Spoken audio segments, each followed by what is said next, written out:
What's going on? What's going on? It's your boy Big Willie Styles, Big A. King be joining us shortly. We three kings in the building. Hey, listen, we coming to you with an exciting weekend of sports, man. Where the intro at, man? What you mean intro? It didn't play. It did play. You must didn't Oh, hear it on your end. I guess. I guess. But hold on, let's get into it. Listen, we gonna chop it up, man. We gotta talk about this Lions victory today, man. Hey, but can I say it? Can I say it? I don't think we got FCC regulations on this broadcast, but I gotta say it one time. Fuck Aaron Rodgers. I had to get that. hey, hey, hey! You see what Lil Wayne tweeted? No. We should have traded 12. Oh man. Oh man, listen. Today we gotta get credit where credit is due, and they've been taking hits after hits all season. Shout out to the Detroit Lions defense today for showing up and showing out. And it was incredible. Listen, I was in the building. I don't know if any of you guys that's in the comment section was down in the building, but the place was jumping. It was packed. Of course, Lions fans always show up when Green Bay and Aaron Rodgers comes to town, and they really showed out today. So shout out to everybody that was down at Ford Field today, watching the game and seeing the Lions come through, with this victory. And it was good to see, they'll come after Aaron Rodgers the way they did with the three interceptions. And the thing about the three interceptions, they were 3 touchdown saving interceptions that was made today, which is tremendous. And the thing that we've been struggling with all season is with getting turnovers. And the fact that we got 3 of them, not only 3 of them, but 3 on Aaron Rodgers of all people, and 3 touchdown saving interceptions. That was amazing. Of course, and he doesn't throw many picks, man. Not at all. He goes season with just throwing 5 picks, like and three in one game. Yeah, Aaron Rodgers would literally take a sack before he throw a pick, man. Or try to escape, which he did some today. Of course, Aaron Rodgers was doing Aaron Rodgers things today. And of course, the Detroit Lions was doing Detroit Lions things today with play calling and golf trying to give the game back to the Green Bay Packers today, in which, it's a lot. Listen, for me, I was always for the Lions and Dan Campbell when I was saying go for it on 4th down. But the 2 times that they went for it on 4th down today really upset me. The first time when we had to open and drive and we had a chance to get points on the board, they went for it on 4th down there in the red zone when it was 3 yards away and they didn't make it. And then at the end of the game when it was 4th and 3 and it was about at midfield and they went for it on 4th down and gave the ball back to Aaron Rodgers, which is a dangerous thing to do with half the field left. I could tell you, listen, I was so heated sitting there in those stands because it's like it felt like that same old script. Lions fumbling the bag at the end of the game. Aaron Rodgers go ahead and get a last seconds touchdown on the Lions, which it came close where we had a 4th down. They threw a bomb and they caught it, fumbled, didn't get a recovery. It was 1st and goal, and the game came down to them last 4 plays, and they triumphed it with not allowing them to score in the end zone, which made for an excited day down there for a field today. Man, whenever we can get one on Aaron Rodgers, man, we gotta celebrate, man. I don't care what the score is or whatever the case is. And again, like you say, man, to have 3 picks on a man who don't went seasons only throwing 5 picks, and one of those being from Mr. Aiden Hutchinson, from the University of Michigan. Exactly. And that was amazing. In the end zone, end zone, yes, in the end zone. That's great, coverage, great, awareness on his part. Yes, most definitely. And big shout out. Was that Bakhtiari that was going up for that? Right. Big shout outs to two of the defensive backs today that really balled out. That's Kirby Joseph and Jerry Jacobs. They really showed themselves today. And Kirby Joseph being one of them later round picks that we talked about. Mm-hmm. He's really coming along and putting himself in a position to play, not only play, but hell, he might even put himself in a position to be starting. Hey, and Jacobs, I think he was a free agent pickup, wasn't he? Free agent drafty. Yeah. And he's come a long way, and he's been missed, as you can see, because he came in today and made a big difference on that secondary, in which we've been struggling with that secondary. And I think, I'm not sure if it's them playing for their coach being fired or what it was, but they played today with some little bit of swagger, a little bit more swagger than usually. And shout out to them too, because they really held the defense, that back end really well today, man. It made it for a grinded out type of game today, which it was a defensive first half, definitely defensive, type of game in the first half. Second half, we got the needed touchdown, but the offense was still making them mistakes that they do when they come out in the second half that really frustrate all of us. Mm-hmm. They come out with the penalties, and then you got Goff throwing terrible passes, terrible picks. I know it upset a lot of folks, and it questions, can we really trust Goff? My thing about it is, though, right? When you don't have to worry about nobody else coming for your job, you can do whatever you got to do. I mean, who do we have on this roster that's going to even challenge Goff? You know what I'm saying? So it's kind of like, the complaints, I hear it, but the Lions ain't doing nothing with it no time soon. Not at all, and they need to do so well. Hey, listen, you got the wrong stuff on, man. We don't think we forgot, my brother. What's going on? Hey, man. What's up, brother, man? We're going to talk about it. We're going to talk about it. We're going to talk about it.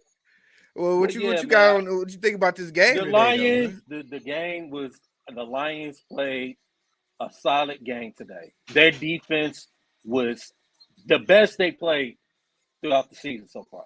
Yeah. And to hit Aaron Rodgers, pick off Aaron Rodgers 3 times in one game. Mm-hmm. That's amazing. That's you played hard. You played the game plan was solid today on the defensive side of the ball. Yeah. Jared Goff, like Big A say, like who else do we have as our backup quarterback? Nobody. We got nobody.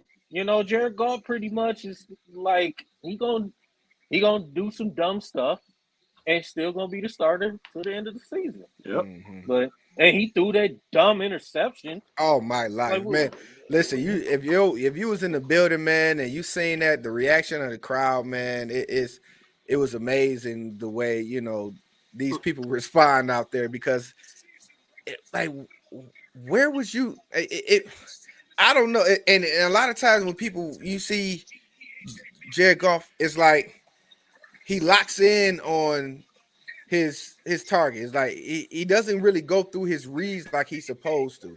Because if his first read is not there, he usually quick to go for his check down read. It's like no progression goes through. You see one, if it's not there, let me try to find a check down. But it's like you too much of a veteran to still be making them type of mistakes. And that's why one of the Rams, when the Rams said they had to move on from him, is because he always stares down this one receiver, possibly 2, not in his progression. That's why the Rams moved on from him. Then he comes here, he does the same thing.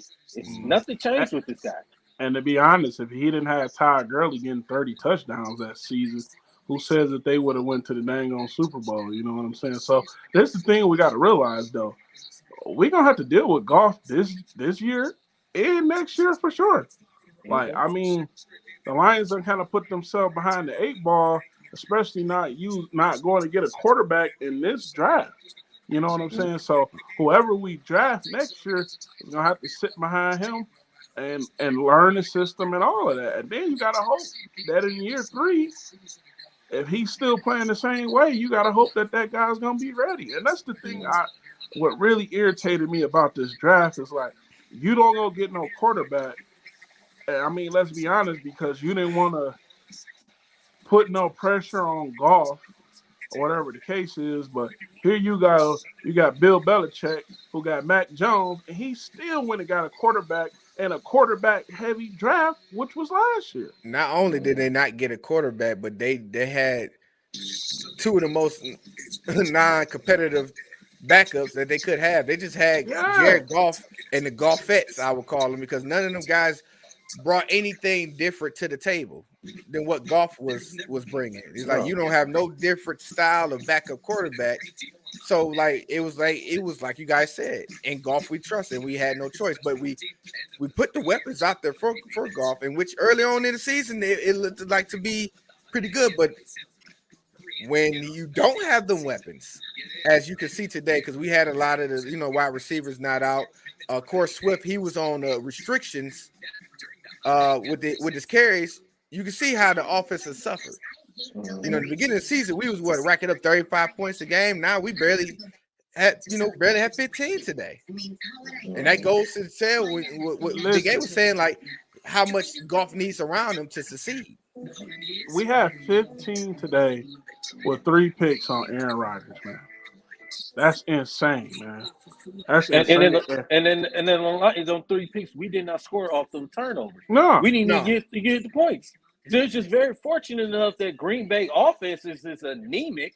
They, people, he didn't have this, he didn't have that. Green Bay offense been anemic all year. Outside their running game, in which we actually, the Lions play pretty good in stopping the run for some of the time, but not a lot. But Green Bay is a good running team, but after that, they don't scare nobody. Man, Green Bay is another team that kind of put themselves behind the 8 ball, because what Aaron Rodgers doing what he did, they wasted that pick on Jordan Love, and then they paid Aaron Rodgers all that money. You don't have any money to bring in anybody. That offensive line is on the other side of its career. You seen what Tunchi said today. We should have traded 12. Right. But also, not just that part of it. We got to talk about some of this play calling, man, with this 4th downs, man. Now we kind of getting a little bit beyond ourselves when it comes to these 4th down calls, because those two, the first one on that first drive when we could have got the 3 points and going for it. It didn't cost us this time, but like, come on now. It's like you got to be a grown-up coach now. You can't be coaching Madden styles and going for it on 4th down every time, and then at the end of the game, going for it on 4th and 3 while you at the 50-yard line. And we like, why not kick it and make Aaron Rodgers go the length of the field, but give him half the field with 2 minutes left? Come on now. Yeah, I think they got saved. The Lions defense really saved that offense. I mean, really saved that offense on that last defensive sequence. Why would the heck you go for it on 4th and with 3? You just kick the ball, make Aaron Rodgers go length of the field. I just looked at not too long ago about the Rams and the Buccaneers. They punted the football after they stopped Tampa Bay. Mm-hmm. It stopped Tampa Bay, and then they punted it, and the rest was history. Tom Brady is Tom Brady. He marched down and they scored a touchdown. Hey, leave Tom Brady some time. He gonna hurt you. Yeah, and that's what I'm saying. You don't leave quarterbacks like Pat Mahomes, Aaron Rodgers, Tom Brady. You don't leave them. You don't leave them no time. I don't understand why would you go for it in that situation in the first place. But. And I was saying that too, like, cause like everybody, what's crazy? When that happened, you started to see people flooded getting out the stadium because they knew what was about to happen. They was like, "Oh, this game is over. Aaron Rodgers about to go down here and win this game for them." When that happened, like you started to see people exiting the building, and I was sitting there. When I tell you, man, I was mad with my arms folded, like high school teacher when the class was acting up. Man, I was so mad at that. I'm like, why do that to yourselves? Mhm. And I because you're I going said it's and you're the going to hear same thing. the this is the same old Lions, and then they do the same old thing, and then here's Aaron Rodgers doing the same thing to the Lions. But our defense came through in the clutch for us, and now and it turned the whole thing around, turned the whole stadium around. Man, it was hype down there. Any of you guys in the comments was down there. You guys can contest to it. It was a great atmosphere, man, to be able to be in there and beat Green Bay and Aaron Rodgers today. That was a good thing for the Lions, and hopefully this could be a momentum thing for for the Lions. And to be honest with you, I always say like the division is not scary. It is not that the division is not where anybody in the division is not beatable. The Vikings, they're looking good right now, but to me, they're squeaking by a lot of their victories. Lot of it. They just squeaked by today against Washington. Exactly. And Chicago, they're not scary. And as we can see what we did with Green Bay. So it's not for us to get several more victories, if not have a chance to have a winning record in the division. I ain't saying overall, but I'm saying winning record in the division.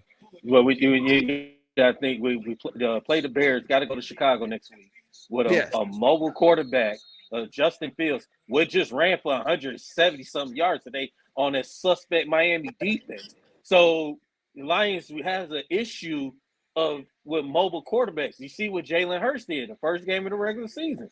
You see what he did to our defense. Now you got to go. Now we got to play Justin Fields twice, and just imagine what he's going to do. He did that to a suspect Miami defense. Their offense just overcame it to win that game. Yeah, that's true. Yeah. So it is. I mean, that's the thing. That's the thing you expect when you play Miami, though. It's gonna be that's like Kansas City. You ain't expecting no defense. You're expecting a shootout. You know what I'm saying? So indeed. Yeah, but the Lions, we always have trouble with mobile quarterbacks, but we'll see how it go. Yeah, most definitely. But like I said, maybe this is a momentum game that we could build on and, get some things going into the right direction.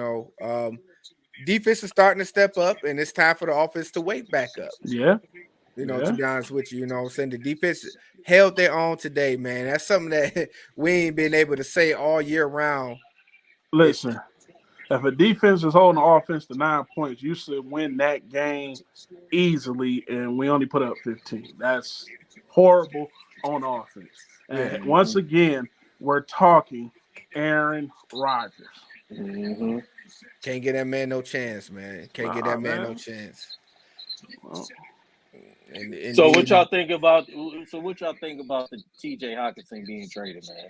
Oh, I know. Yeah, I'm glad you said that, Brian Holmes, with your old line bootleg Dollar General, great value, Mr. Clean. You are we would have traded T.J. Hockenson. We were 6-1, and see, and this is the thing that irritates me with the Lions organization. Don't sell me crap and try to shine it up as gold. You know what I'm saying? My thing about it is that firing of the cornerbacks coach, that was to try to say, oh, look, we trying to do something. Mm-hmm. And then the whole thing with the Hockenson trade, the only reason why y'all came out and said something because everybody was talking about how bad of a trade it was. And Brian Holmes, you, for one, talk about, well, we got picks and this and that. You ain't even do good with the picks we got last year. Exactly. Well, I'm gonna say this. To me. And then one more, Willie. But then, not only do you trade Hockenson, you trade him in your same division when you ain't got no linebackers that can cover a tight end. Hello. Make it make sense. So for me, this is my opinion on it. It was a lose-lose situation. For one, we wasn't going to re-sign Hockenson to extension. We wasn't going to pay him the money that he was wanting to get. He wanted that top 5 tight end money, and we wasn't going to pay him. So we was going to lose him anyway. And with us losing him anyway, it was better off getting something for him because we were going to lose him. But What see, we was look, gonna get problem, for him? but the problem was, I mean, we got the draft picks, of course, but the problem was, like I say, it's a lose-lose situation, is because we traded him to someone in our division. That's where the problem was. If he wasn't too much, if he didn't get traded in our division, I'd be like, okay, yeah, I get it. But to me, like I said, it was a lose-lose situation. Like we had to get something for him. It just hurt that we had to get it from someone that we had. Now we got to face him in our division, which he knows what goes on this side, and he knows what to do against that defense. So it's going to be a fun to watch but when but when we see him again. but this the thing though, Willie. When you say we're in the lose, but why are we in the lose? Because you don't want to pay this man. Because you talk about his production as if it's his fault. No, No, you're right. it's the You're right. quarterback's fault. You're right. But that's another lose situation about it, is because we have not been putting them in a position to be successful. That's what I'm saying. Yeah, Like the and- man, a thank- Pro Bowl and- tight end. But why? But that's what I'm saying. But it's like, why waste him when at this time he has the most value? So, and like I said, we wasn't going to pay him no 13, 14, 15 million a year. So you might as well go ahead and get something for it and bite the bullet and make that trade, unfortunately. But also, I have to say this. Shout out to his replacement for catching the game-winning touchdown today, though, Mitchell. But And he had the key catch too to keep the drive going too. So that's the irony of that. But I know you guys don't want to hear that right now. But it was definitely, I know a lot of people was upset when that trade happened, and I'm glad we're talking about it now instead as opposed to when it happened, because folks was really firing off, but it got a chance for people to calm down. So for me, I had to think on it a little bit more. At first, when I heard that, I'm like, of course, I'm like everybody else. What the hell you doing? But I had to think on it from a business perspective, think on it from a future perspective. And like I said, it was a lose-lose situation, but we got something for it. Let's just hope that the Lions do something with them, with the picks, of course. So you really, I bet you won't hold your breath. Since you sitting over there hoping they do something with the picks, hold your breath. I'm listen. If I wanted to commit suicide, I go jump off a building. Exactly. Listen, I ain't gonna do and that. that's my thing. Like I can see if you saying this is Bill Belichick that got picks for a player, yeah, you excited about that. But this is Brad Holmes, and my thing about it is, it's like T.J. Hockenson got traded because your quarterback can't get him the ball. Mm-hmm. We're talking a Pro Bowl tight end. This guy's a Pro Bowl tight end. Well, we can't trade the quarterback, so like you said, we kind of stuck. We stuck in the rocking the hard place. That's what my thing about it is Brad Holmes. You sit up here and TJ get traded, then you come out here. It's like, dude, like that's why I couldn't have been a reporter. The minute he would have said that, I'm like, bullshit, right? And everybody, who said it? Like, no, you ain't finna sell me. I'd have been in the back, like, goddamn well. Right. Not at all, man. And he shouldn't have said that. That was a bad look. He was better off not saying nothing, but the Lions, and this is what they think of us as fans. Hey, Brian Holmes, we need you to go out there and shine up this pile of crap. Sprinkle some gold dust over it. You know what I'm saying? And go out here and sell it. Like, dude, and call it Gucci. Right, Brian Holmes, you the last one that need to be coming out talking about, oh, we got picks, man. Ain't nobody trying to hear nothing about with no picks in your hand, man. Indeed, right, indeed. and you can't even do it right with the picks you had. Right. So and TJ, and matter of fact, the Vikings play the Lions, I believe, this next month, and TJ Hockenson is gonna come in. He's gonna have a field day. Just like when Eric Ebron, when we had Ebron, he came in. Guess what? He tortured the Lions. When Brandon Pettigrew, don't be no damn Brandon Pettigrew. I'm just saying. Hey, what up, dog? No, Miss J, man. Welcome to the party, brother. What's going on with you, man? What's your opinion on it, brother? Didn't we pick up his 5th-year option during the offseason? Because he on his 4th year now. And I could have sworn we picked up his 5th year, and I'm like, we could have waited to the end of the season and waited to the draft and traded him during the draft, where it make more sense if he was going to do that. I don't know if we did pick up on this option or not. But like I said, like it was.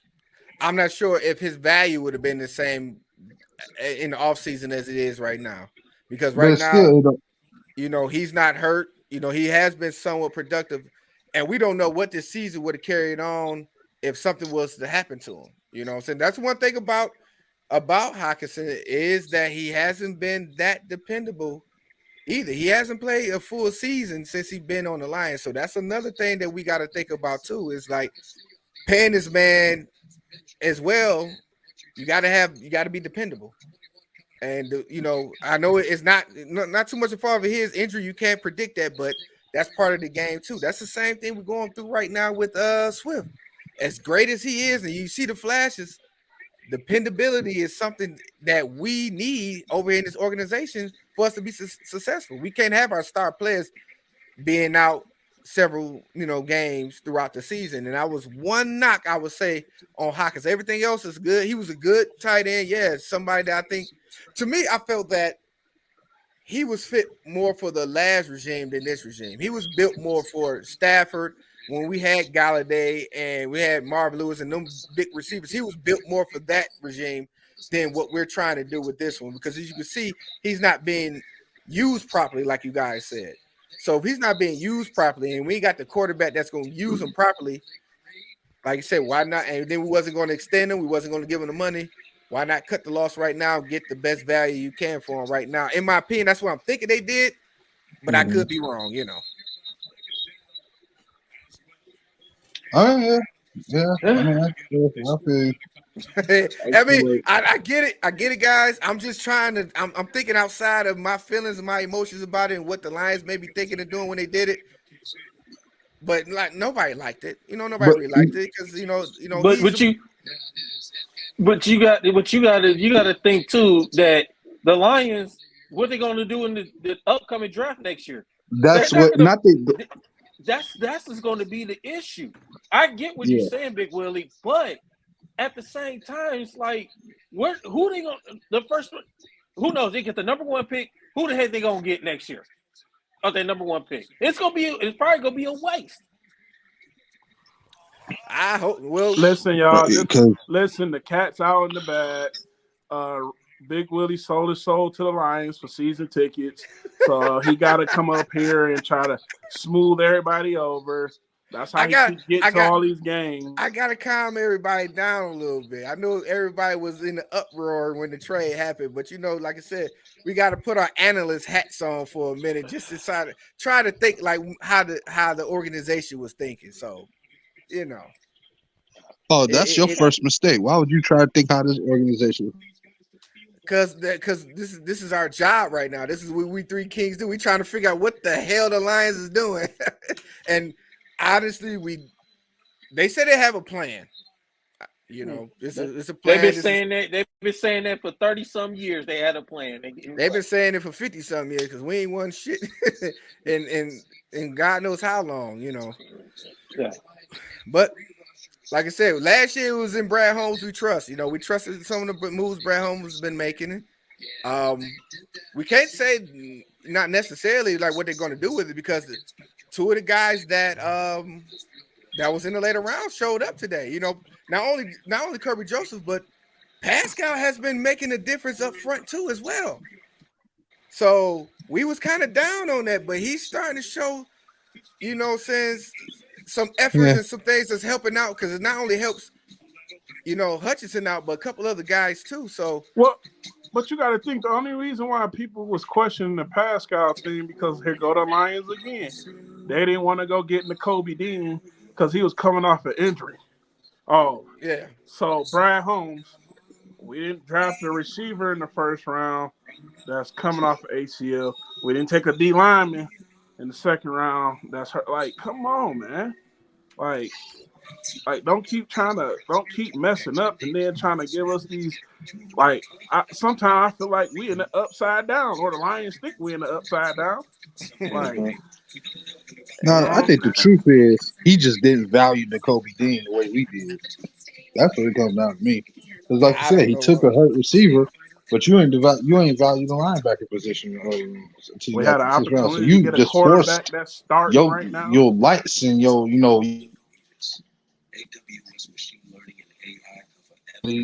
and I want these locker room guys, these culture choir boys, Yeah, I kind of agree with that saying because, shit. like, we needed some that got. Listen, I ain't gonna lie, we need them quote unquote thugs on the field a little bit. One or two of them, man. We don't need them, like you said, them coach guys. Don't, like you said, the locker room giving one a hell of a speeches and run out there and don't do shit on the field. We need some goddamn on radicals out there. A couple of positions. To make this team balance out. Everybody is too nice on this team, man. I feel Yeah, I too agree. little too nice, but we're gonna see. Like I said, we're not gonna harp too much on that because today is a good day. Lions won today. We beat Green Bay. We beat Aaron Rodgers. Big A, can I say it again? No, don't say it. You already got it. Okay, I just gotta end it. I gotta end it with a bang, though, don't Just say FAR, man. I'm gonna do it like this. Aaron Rodgers. How There you about go. that? There How's you go. that? How's that? There you go. How about that? Well, listen. We got it chopped it up with some Lions talk, but we got to move on to the next topic of the discussion. Of course, we got to talk. We got to talk our talk about our Wolverines. Of course, we're gonna give a little bit of shine to the Spartans as well, man. Also, we got to talk about this college football playoff as well. So we're gonna get ready to switch this up real quick. Yeah. Hey, Daryl, how you like Big A. What's going on? You said what? How you Hey, like man, the I saw avatar? that, man. I was like, man, these guys. Hey, listen, man, it was. I wasn't hiding from y'all last week, and I heard what you said too, Big Al. Talking about, yeah, Daryl should be mandatory overtime. Yeah, I heard that you ain't forgot about that. Yeah, I forgot about that. Hey, Daryl. But Hey. it was fun. I tell you, man. Last week, all seriousness, man. Like I said, Michigan played. They was conservative. All the play calling was just like, what the heck? I mean, y'all should have blew us out. Y'all kicking field goals. You know what I'm saying? That definitely was a problem last week. Yeah, and then the running game is man, Corum that. Woo. Hey, Man, listen, his Heisman stock then. Dude, he should be number one after this weekend. After what Stroud and Hendon and Hooker did, he should be number one, bro. Now, of course, we played Rutgers this past Saturday. It was a night game. Hey, Big Willie. Big Willie. You know what nobody talked about this weekend? What's that? Rutgers only has one tunnel. A lot of teams only have one damn tunnel. Well, from last week, the world made it seem like Michigan is the only place with one tunnel. The Detroit Lions only got one tunnel too. That's true. They do. Oh, okay. Yeah, they do. I mean, a lot of people. So and usually the problems come in is not with. It's usually the problem when they was talking about the last 2 weeks with Penn State and Michigan State. Those are the losing teams. Usually anybody else they haven't had no problem. Except it came from the losing side of the team. Now I can understand if it was the other side, but these two teams was losing. Mm-hmm. And you know what? And I'm gonna say this. I want to address the whole tunnel situation right quick. I really want to address it because I didn't get a chance to talk to you about it last week. I was highly upset with my team. I was highly upset. And when I watched the press conference, post-game conference with Mel Tucker, I was upset with him more when he was saying, "Oh, he didn't know, he wasn't aware about." You're the head football coach. How you was not aware about the situation, what was going on with your players? You know what I'm saying? How Before do you you came know? up there and addressed everybody, because if you're going to say, don't tell the media that you didn't know, what happened. You know what I'm saying? If you didn't know, don't tell the media that at least. You know what I'm saying? You put yourself in a bad situation. He was better off. He was better off just to say, listen, I need to gather more information. It's a lot of things going on, that a lot transpired. Let me gather more information before I do that. But to say that, I'm not this and that, no, you was aware. There's video of you in that goddamn hall, in that tunnel too. So let's not just. You had time in between that press conference and what happened in that tunnel to assess the things that was going on. And you may not know who's all is involved, but just don't say I don't know. But you know what I'm saying? That was last week. We got into that a lot. We got to talk about this week because it was a better week for both teams. Of course, like I said, we talking Michigan playing Rutgers. Now, of course, the first half it was a bit rocky. Rutgers came to play. You know what I'm saying? They got a block punt. They was making plays. They was, so they took the lead into the half. But the second half, in which Michigan has been doing all season, is them halftime adjustments. Can I say something, Big Willie, on that? Go ahead, Big. I'm gonna let you take it, man. Listen, we have to most definitely give props to, the D coordinator, man. Like last 3 or 4 games, Michigan has outscored teams 100-3 in the second half. Like, that's insane, dude. You talking about adjusting, man. Like, and it speaks to, like, you never know the talent that's at a lot of these other schools, right? And it's just like some of them guys just ain't got the players, right? Like Michigan was the laughing stock when they brung, I can't get his name right now. When they brung the coach from Vanderbilt. Everybody, why are you bringing a coach from Vanderbilt to be your defensive coordinator? Well, what they didn't understand that he was in that same pipeline with Mike McDonald, Baltimore, that whole pipeline there, having this same defense installed, man, and he is going to work, man. Yeah. Because Vanderbilt had a good defense, but they just couldn't, Vanderbilt's not the school, Right. But they had a good defense. And then, man, that Michigan defense, that second half, I watched that whole entire second half, man. After pick, and one was a pick six. I told you, like I said, that Michigan, I've been saying it again, that Michigan defense is faster and quicker than last year. Yeah. And you want to know why that is?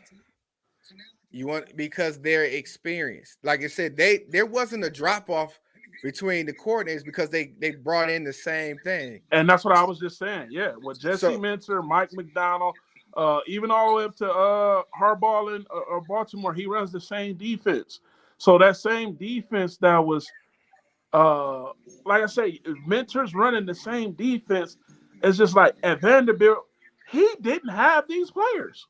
Not at all. Of course, it's Vanderbilt. Exactly. But what I was saying is, you never know the talent that's at these smaller schools or these schools, and it's just like they never really get a chance to coach the players, you know? And one thing that if you listen to the commentary during the game, Jake Butt mentioned was that because of them being year 2 of this defense, they were able to come up with more schemes, different types of schemes and blitzes and coverages because the guys are familiar with the scheme. So yeah, of course, shout out to to the defense. Also, we got to address this because a lot of people been harping on it for the last couple of weeks. Was the passing game. Hey, Big Willie, before you go there though, I had to call him and say, "Hey, stop blitzing this boy. Let him try to read a defense," and he couldn't do it to save his life.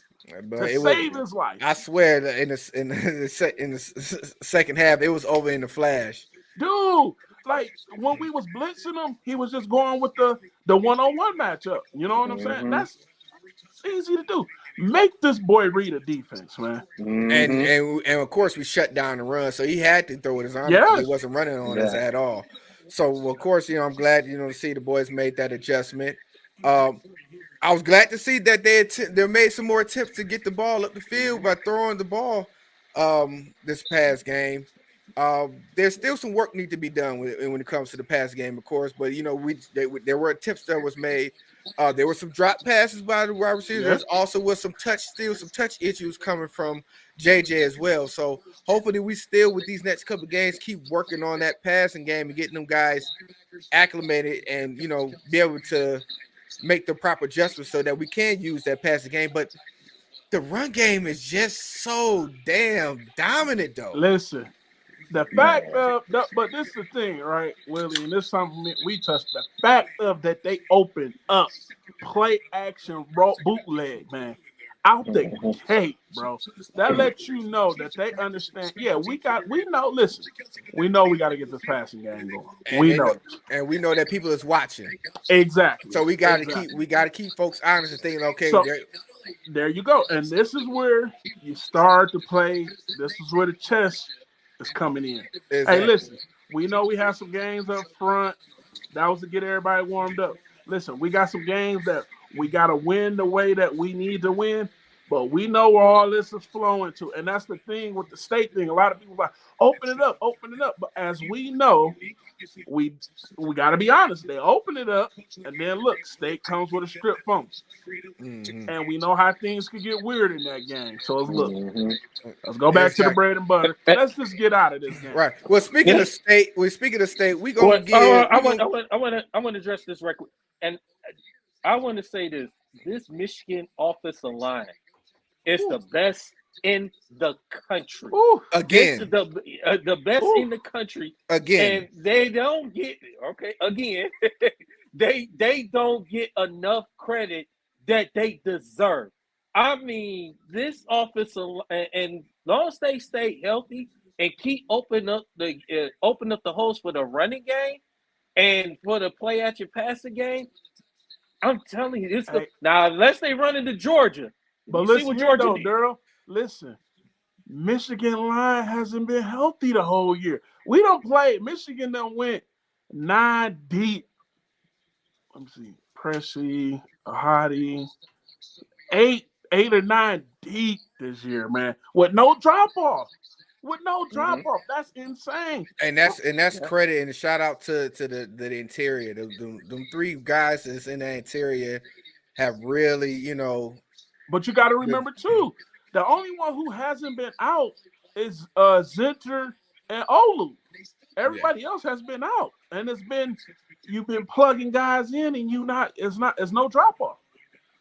And with them guys playing the way they do, it makes it, so it makes our boy Blake Corum, Heisman, stock rise, man. Man, yes. I mean, like you said, after this weekend, his stocks should rise because, of course, you guys. Somebody had said this is like, if you watch the Ohio State and Northwestern game this weekend, there were some weather issues there where the winds was blowing hard. There was a little bit of rain. And if folks remember last year during the big game, there was complaints about, the guys felt that the weather was the reason why they wasn't able to perform the way they did, bro. And I can't understand how. And I'm trying to remember who said this. How is it that the wind was so hard that Ohio State couldn't stop Northwestern run? Wasn't the passes? The problem is the wind was causing them problems, not for them to stop the run. The run that you knew was coming too, though. Make that make sense. Make that make sense, of course. Like, oh man, that weather made it bad for them. Their defense to stop the run, not the pass. Anything to make excuses for Ohio State. Mm-hmm. Anything to make excuses for exactly for Ohio State. And they had a tough one against Northwestern, which Northwestern, they're known for, they're gonna get you a game or two, even when they have a bad season, which they have this past season. But Pat Fitzgerald's gonna have them guys ready to play. I swear I said it's a big game. I mean, all his linebackers is just a bunch of Pat Fitzgeralds lined up out there because they look just like him. Mm-hmm. Have you ever seen what the hell they look just like him? So he's gonna have the guys ready, man. And of course, we'll get into that, but I want to give my man Daryl some time, because man. Like this. To be honest, we got to be honest. Listen, nobody really gave State a chance, especially after them guys getting suspended for the game, for them to come out what they did. So what I'm gonna do is just because of that, I'm going to go ahead and let Daryl, man, give his spiel in regards to that Michigan State victory. You got 5 seconds, brother. Hey, but listen, man, I saw the beginning of the game, early before I was on break on work. But Michigan State, they defense played good yesterday. That was the best they played in a while. Illinois Illinois is a good football team. You know, then we ran the football pretty well, and our pass game. You know, we opened it up. We didn't open it up last week.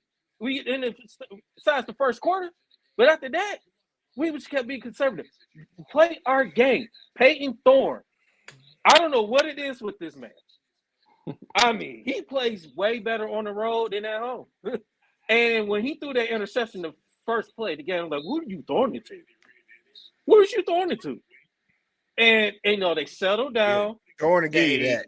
He give you one of those a game for sure. Yeah, he will. They settled down. They ran the football pretty well. They passed the game. I mean, ain't nobody gonna stop Reed, man. Ain't nobody gonna stop 1-on-1. Ain't nobody gonna stop him. I said Michigan. You have to throw that. Carry on. Yeah. But it was a nice. And now in the fourth quarter, and towards the end, it was kind of shaky. It was like, but Michigan State made key plays that they need to make. The key fumble we had, and those key fourth down stops. Willie was saying good. Illinois should have went for them points, and they did. Yeah, man. Exactly. But the last 2 minutes got crazy at the end of the game because I was about to turn the game on like Michigan State got to stop. They was about to run the clock out, but for some reason they wanted to keep the game interesting and give Illinois a chance to get the ball back. But they still pulled it out. It was kind of like how the Lions game was today, but they ended up pulling it out. So I will give credit where credit's due because, like I said, with the turmoil that was going on this past week, with the guys being suspended, you would think that their focus wasn't going to be where it needed to be. And on top of the fact that they were on the road playing a ranked team against the Illinois team that defensive-wise is the top defensive score defense in the nation up until that point. Right. So shout out to State for persevering and getting that victory yesterday. And maybe that could be a expiring victory for them to go on some type of streak towards the end of the season. We got Indiana next. We got Rutgers, Indiana, and Penn State. You know, we got our next 2 games at home. So we should, like I said, Rutgers gives people scared. You know, like I said in the first, they're a good defense. And, Greg Schiano, this is his second time. With Rutgers. Second stint, that's right. Yes, second stint with them. But he's been there. He was there. He was their best coach. He was there when Ray Rice was running wild over there when they was back in the Big East. So yeah, Greg Schiano, he knows what he's doing over there. So he's gonna have them boys ready going forward. They're not gonna be a pushover long as he's there, in my opinion. Yeah, I like that. I was happy about the win. Let's see, they're carrying on, going back home. Playing Rutgers next week, then the home finale against Indiana before we finish our last game of the season against Penn State. So I'm very happy with this. So it's a chance. So you telling me they got a chance to make a bowl game? They got a chance. Hey, I don't care. 2 out of those 3, they go to the New Mexico Bowl, and I'm gonna be there front row with maize and blue. I don't care if they be at the Quick Lane Bowl. I don't care if they be at whatever bowl. I'm just happy to see a bowl game for them. It won't be a satisfying season. It would be somewhat okay. You know what? We had some bumps and rolls, but we got to a bowl game, and we can finish off with a bowl win. That would be nice. They going to the 7 Mile Evergreen Happy's Pizza Bowl. That's what they going. They going to the Abbas Bowl, and they gonna wear them uniforms. Pizza. And this like kind of hurts with putting like give credit and MSU in the same sentence that like get caught up in my throat right here. But you got to give it to them, for beating Illinois. But what that says about the West, the Big Ten West, which I always say, the Big Ten West is overrated. Overrated. Yeah. Well, they need to get it together, man. Somebody gonna have to come out the West. Yeah, but you look at it, Illinois still got Michigan on their schedule. Wisconsin has hit a hot streak. You got Iowa still hanging around there. So, and of course, Minnesota. Oh yeah, Minnesota. As long as they can keep Abram healthy, they got a great chance, to do some things. But they're still up and down. But I gotta say this, man. Don't it feel good when Alabama loses? Oh man. Didn't that feel good? Oh, they done. And we They ain't got to done. worry They about them in the college football, even though they're going to try to, even though they tried to by ranking LSU number 10, even though LSU should not have been ranked number 10. Exactly. But they pulled it out, but they shouldn't have been ranked number 10. But we know what the politics with that. But let me ask you this, though. Did you see how far Clemson fell? And from 4 to 12? And the coach, yes, dude. Yes. Well, they should have to get blown up by unranked Notre Dame. Yeah, and Notre Dame gonna be ranked. Ain't Notre Dame right now? No, for the coaches poll. I don't know. I have to see. They may be, but you know. Well, we'll know Tuesday when the college football playoff rankings come out. We'll know. And you know what? And I'm gonna say this too about this college football playoff ranking. I have this strong feeling they're gonna snub Michigan. I think Michigan should at least be, if not number 1 or number 2, for sure. They should be over Ohio State. For sure. Now, I would not be surprised that they're going to put Ohio State over Michigan, despite that terrible game they won. And TCU better be in the top 4. I do not want to see a one-loss team ahead of TCU. I'm not trying to hear that. The way I have it is Georgia, Michigan, Ohio State, TCU. That's how I got it.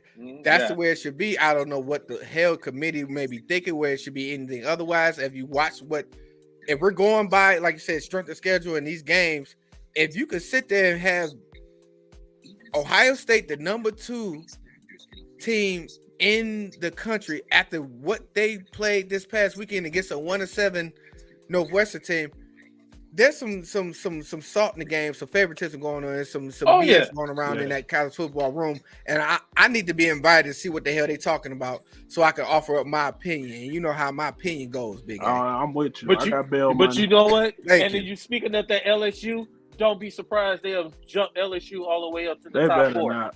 That's my thing, like with the whole TCU thing. Like all the stuff he said about TCU and why they wasn't, it didn't make no sense at all. Not at all. My thing is, if that was Texas or Oklahoma, who had the record that TCU has, played the same people, they would be in that top 4. Absolutely. No problem.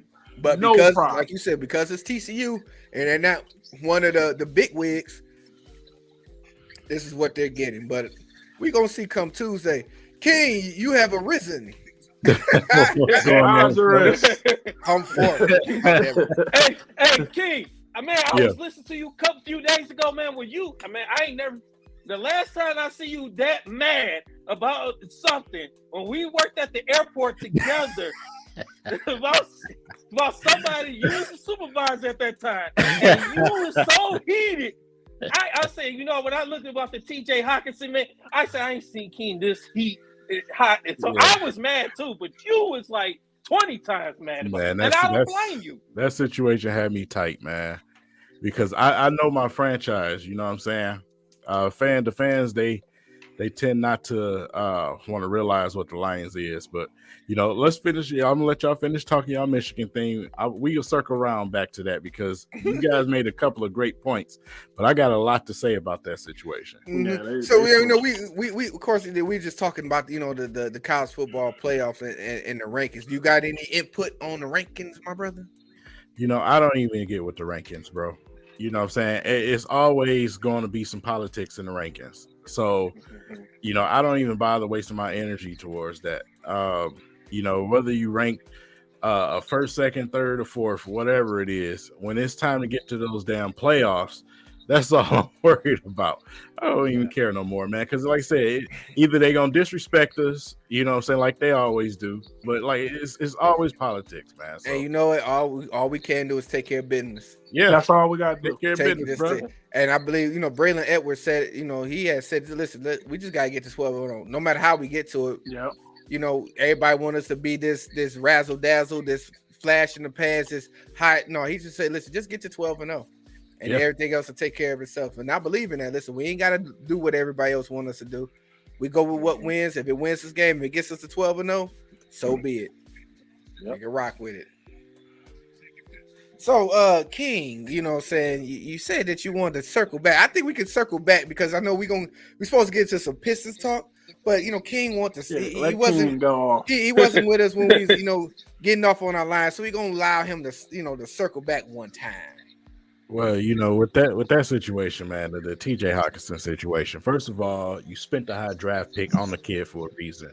It's very talented. He comes from tight end university. That's Iowa Hawkeye. Yeah, he worked with the top tight ends in the league every offseason for a reason. They're not inviting that boy because he's a bum. They know what he is, right? So watching the Detroit Lions, seeing them underutilize him in this current regime and the regime before them, undervalue and underuse him when you know what talent he has. He has the hands, he gets the yards after the catch, so it's like, why are we not using him? Why do we refuse to use tight ends? So guess what? In the typical Lions fans' mind, where listen, man, I'm gonna be honest, this fan base is not the most football savvy. I'll say that. You know what I'm saying? They miss the point a lot. Your value as a tight end, when you're being underutilized, your value as a tight end is not going to look where it's like it's supposed to look. You know what I'm saying? So when I hear people say, "Oh, well, TJ Hawkinson, he didn't really do much there," first of all, you got to throw him the football. You got to throw the football. You got to at least have some type of talent around him so teams can't do what? Double team him. Try to take him out the game. Listen, we just traded Hawkinson, and he was your top receiver on this team this season. That says a lot about your receiving core. So, and then you tell me, oh, well, Hawkinson, it's about the future and this, that. And listen, whether we got DeAndre Swift or not, you got DeAndre Swift. You're going to get a young quarterback. You got Jameson Williams. You got Amon-Ra St. Brown. You would have had a tight end to go into the future with them. You sign him now because when you do get the team up to par to use him, you'll have him already.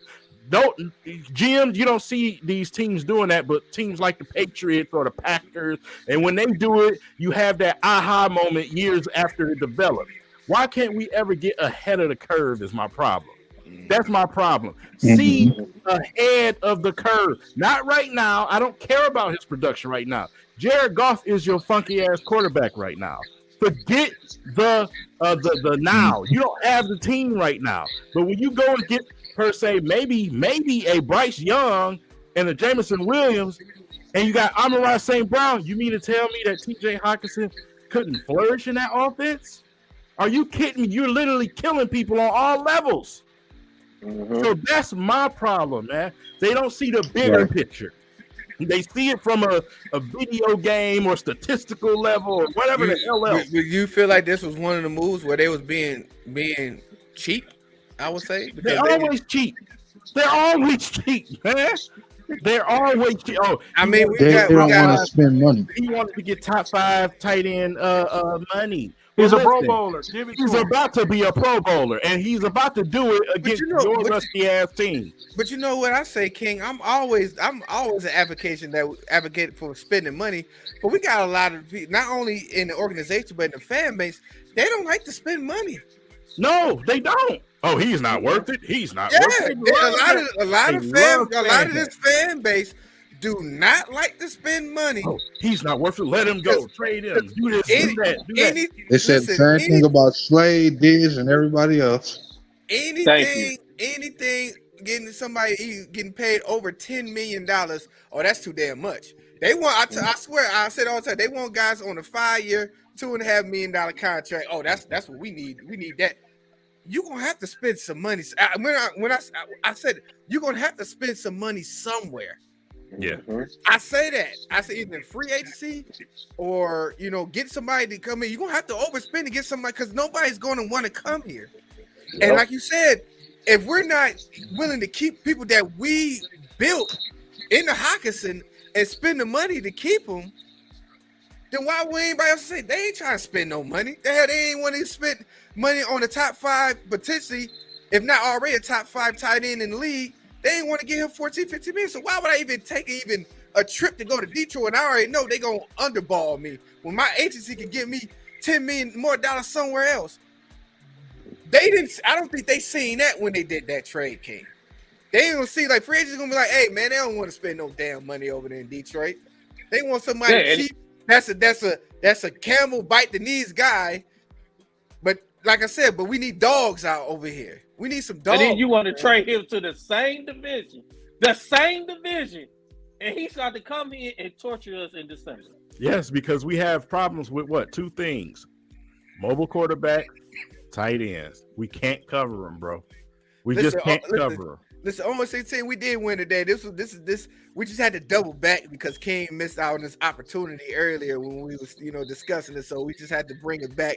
But of course, this is a good time. Like I said, the Lions won today. Listen, the Lions won, but let's be honest about it. Green Bay is trash, bro. I'll take it, goddamn. Yeah, I'll take the W. You know what I'm saying? But let's not lose focus here. Green Bay, they're trash. We're about to get some real football when we go up against the Bears next week. Listen. Side note, King. Malik Willis is not looking too bad tonight. Oh my God! Don't even get me started on that, man. Don't even get me started on that. What? Oh yeah, Tennessee just scored, didn't it? Man, you are. Listen, you already know my emotions behind that. You know how I was already harping.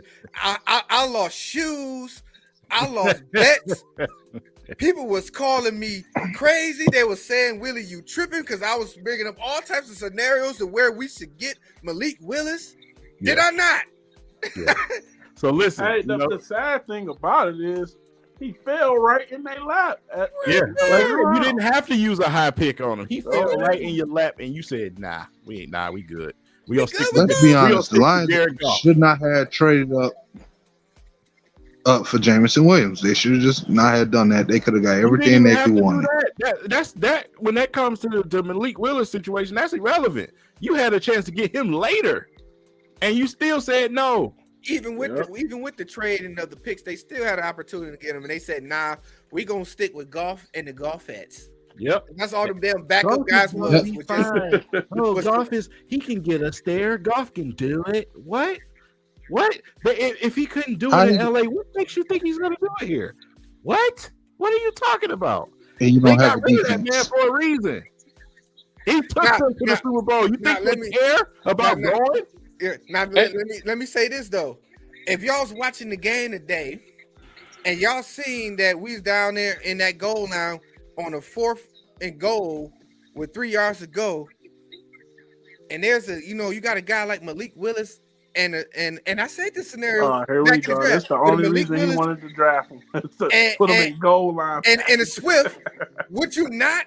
You don't think we would have did something with that? Or that 4th and 3rd when Goff, if you was down there 4th field, you would see like Goff could have ran for that 3 yards. Bro, it's just we just in the age where you just have to have a little bit more at quarterback. Even Aaron Rodgers, old man bun wearing ass, ran for 20 yards on a legs, bro. 17.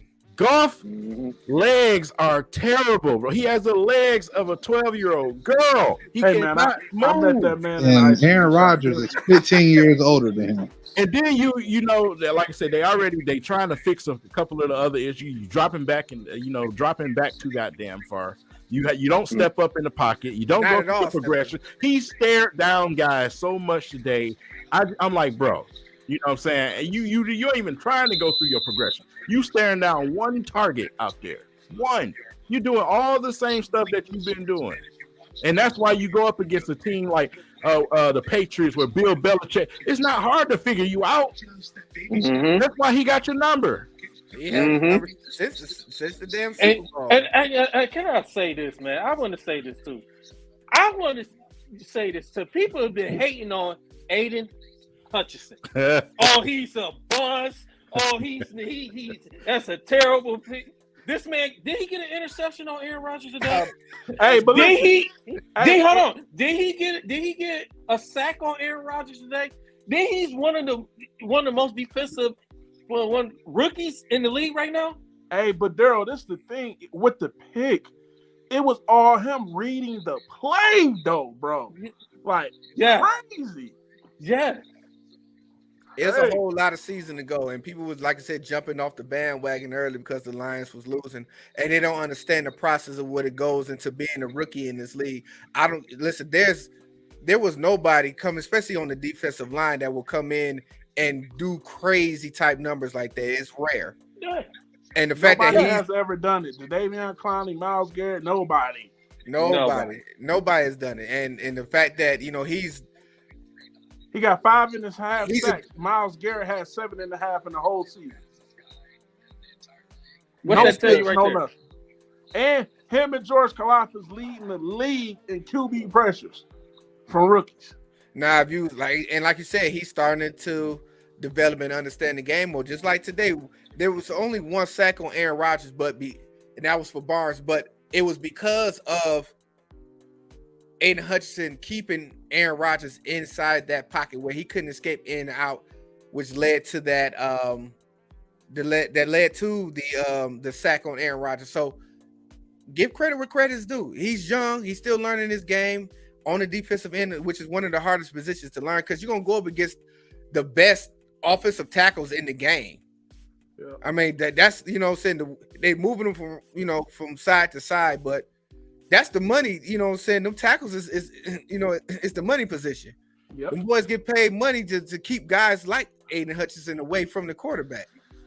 So we can, I guess I think it's official. We can dismiss that he's a buzz talk.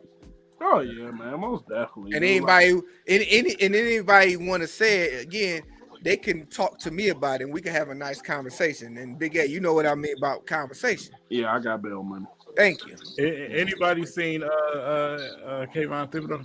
Hey, don't you start, King. You know that's who Big Willie wanted. Don't you start. Oh, okay. Yeah, he still can't stay healthy, huh? All right, just make sure. I mean, King, it's have to real put though that in. because it's people who was mad that Aiden got drafted and wanted Thibodeau. Yep. Oh yeah, it's a few people that was wanted. Listen, I was either or. I wasn't knocking on Thibodeau. I was feeling like it was going to be either or. But like I said, my first choice was always going to be Hutchinson. So, but that was what we was going to be in need. It was going to be one of the 3 that defensive ends that was coming out that was showing in that draft. But I think we got we made a good choice with what we had. Yeah, they he was a big part of this victory today. So we're celebrating, pop a bottle. Popping bottles, man. Pop a bottle, drink a cup of dilly dillies, man, because this is a Lions victory today.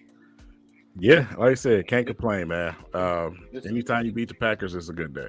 Indeed. But speaking of up and down teams, I guess it's time we got to go ahead and transition on to another sports team. We got to talk about them. Your Detroit Pistons, man. Absolutely. We got to get into it, man. Let's go ahead and switch it up.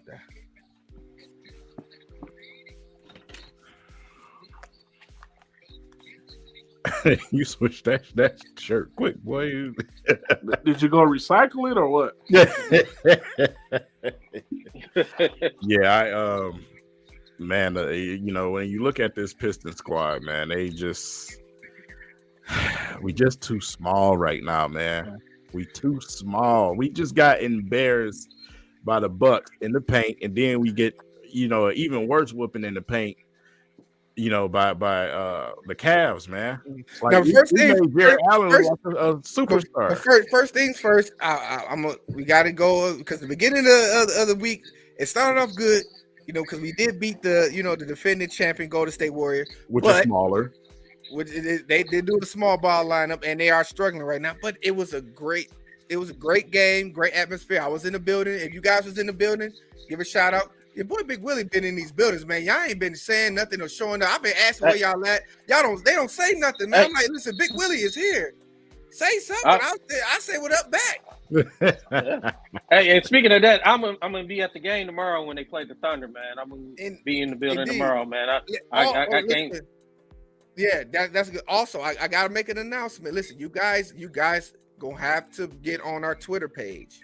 If you're not subscribed to our Twitter page, you guys need to get subscribed to our Twitter page because we will be having a contest. Not even a contest, it's going to be a giveaway. Yeah.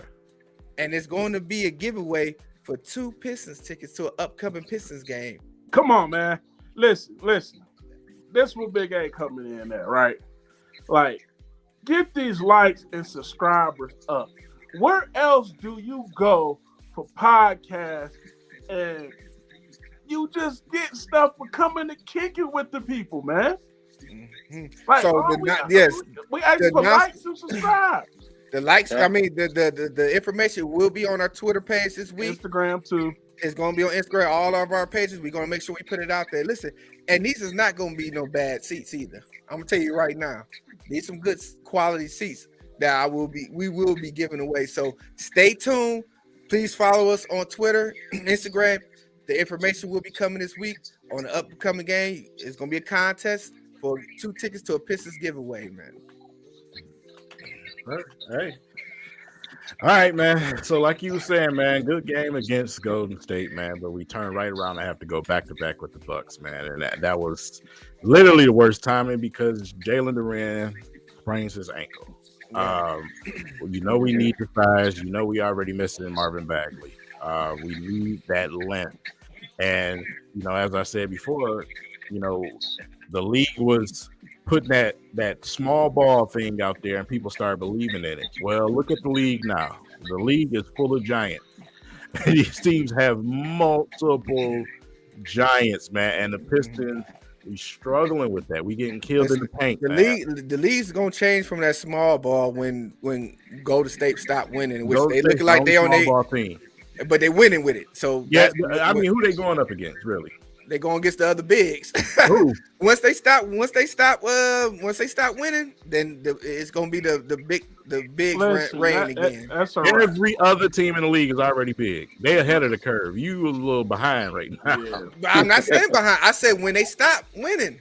But you name one team. That's the only team. But that's the one team that's winning. But they won, and then when they lost.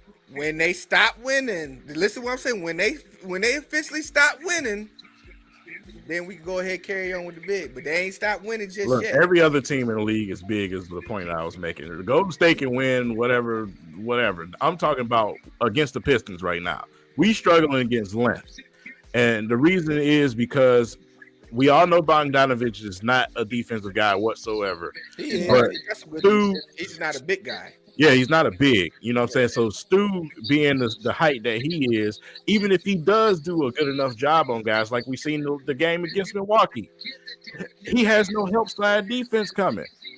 So that's why you see a Isaiah Stewart out there on the court fussing and yelling at guys like Sadiq and Bogdanovich, and I want to help him. And I want to add in on that, King, because to me, yeah, we need size. But a lot of it is effort, King. It's not a lot of them. The guys is not getting crashing them boards and because if you watch the Atlanta games, it was them Holiday brothers that was killing us in the paint, grabbing and going in because they put forth an effort. Yeah, well, we need to put more effort. We need more effort, man. Yeah, I agree with you. But I agree. That's more from the guards, man. The guards are standing there watching the ball. You know what I'm saying? Listen, I think, like you say, because sometimes I feel like Stu be out there on the island by himself. Yeah, and it's like, guy, where's his help? No way. Like, I'm about to say, you can't blame the big for not getting the rebound. If a dang on guard or a shooting guard comes in and get the rebound, that's on them guards. When your man crash, you crash. And I'm looking at the TV screen or the basketball court. I'm seeing the guards and the wing players. They already up the court. Where you going? And I think they need to make an adjustment on that, King, because a lot of them they going back. But like, dude, come on, let's make an effort on getting them boards, man, because we getting killed. Yeah, it's like when Monday when they played the Bucks the first game.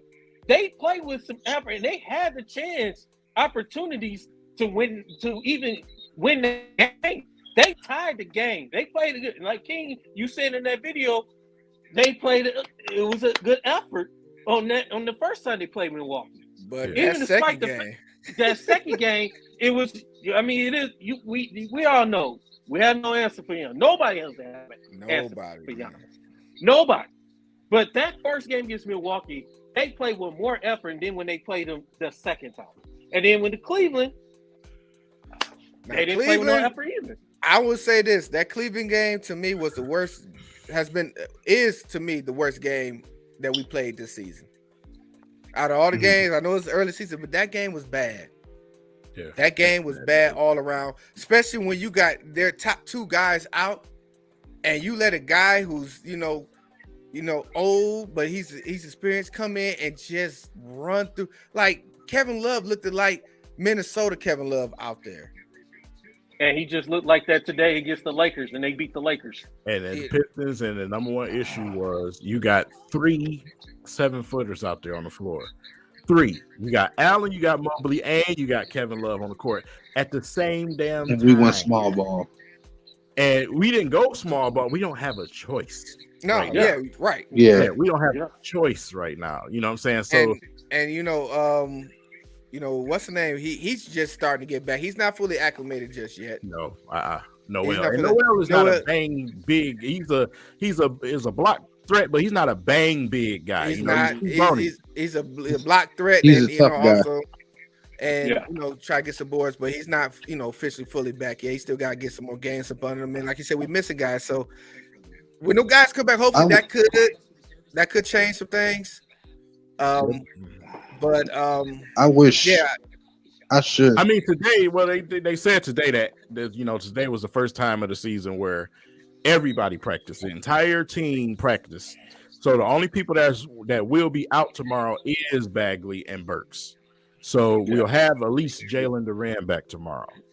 So going up against a team like Golden State, I mean not Golden State, good Lord, OKC, that should be I would say a get back game for this team because hopefully.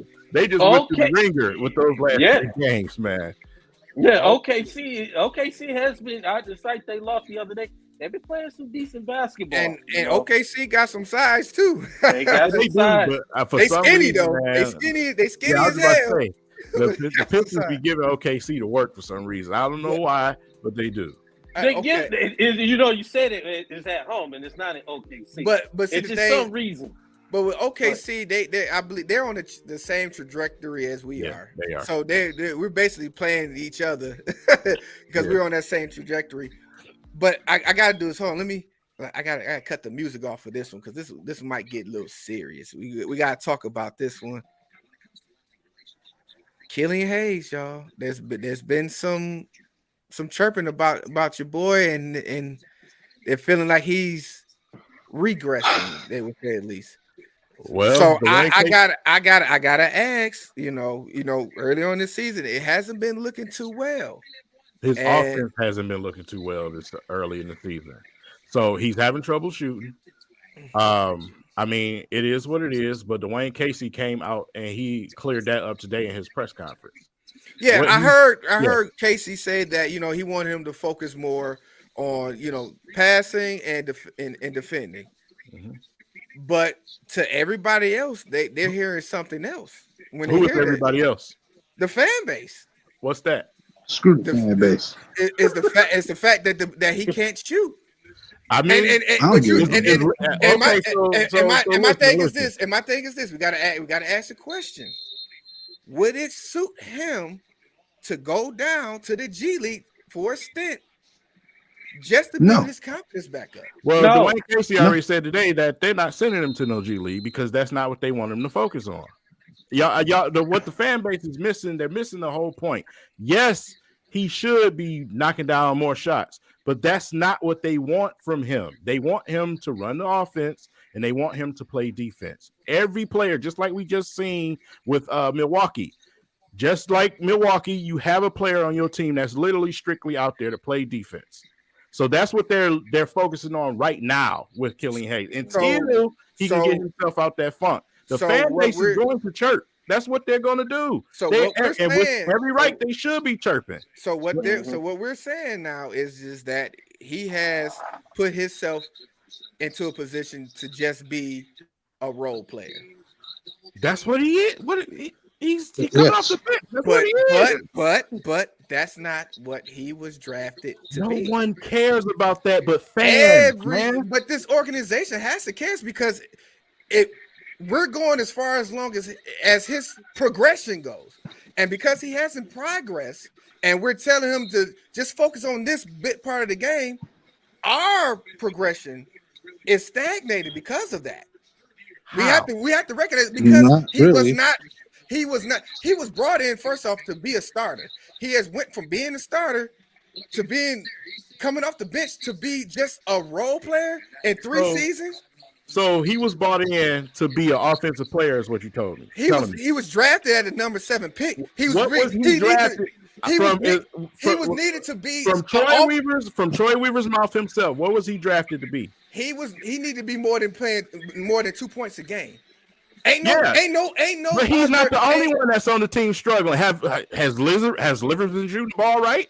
He been shooting. He's been making. No, he hasn't. Don't even sit here and tell that lie. No, But he's y'all- But what 7 year? or 8 games in the season. But what year is Livers in? He's in year 2.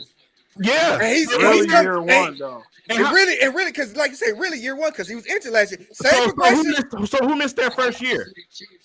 Okay, but this is year 3. Who missed their first year? This is year 3. We're talking about. Who This missed is year their 3. first year? This is year 3. Killian Hayes. Thank you. Okay, What the hell are you talking about? But we had him last year, and we starting this year. Like y'all, it's like every time you guys keep moving this needle. He wasn't. Nobody's moving a needle. What are you Yes, talking about? Listen, he was drafted number 7 guy. I don't care what he was drafted. How many number 7 draft picks turned into superstars? Have you looked back into that history?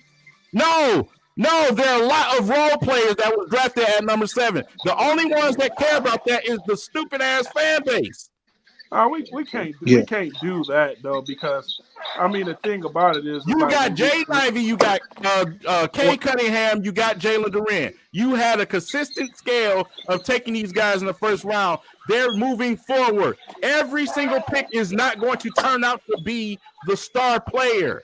Problem is, If they turn out to be a role player, it's not the end of the fucking world. but the problem is, King, with that, what you're saying is that means they're no longer going to be on this team. What are you talking about? They're not. Where he was drafted at, and the Killian's money that role he's going should to be where he's just going to play point guard instead of damn shooters, which So this we is what are you're missing, man. technically Like I on the said, bench you now. thinking you talking from a fan perspective. Troy Weaver picked up his option for a reason.